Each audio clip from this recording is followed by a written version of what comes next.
大家好，我是彩虹，2分钟教会你一款超好吃的酸奶糯米糕，不蒸不烙，清爽不甜腻，糯叽叽的超好吃哦，赶快学做起来。碗中倒入2个稍大一点的鸡蛋，250克酸奶，50克玉米油，25克白糖，充分搅拌均匀。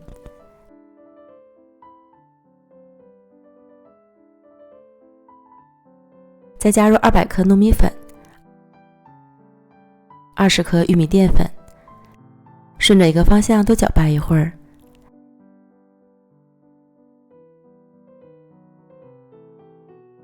最后搅拌成细腻顺滑的面糊，然后倒入到纸杯里，装8分满，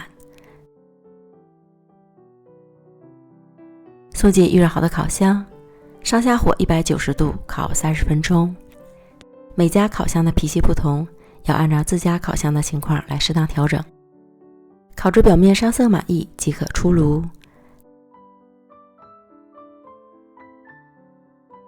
晾至温热后来脱模，一点都不会粘。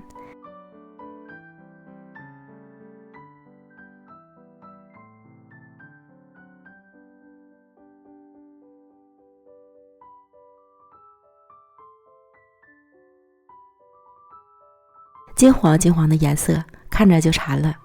表面一层小酥皮儿，内里柔柔软软，糯叽叽的，吃起来不粘牙不腻口，酸奶的香气十足，清爽不甜腻。朋友们，赶快学着做起来吧！美食天天更新，咱们明天见，拜拜。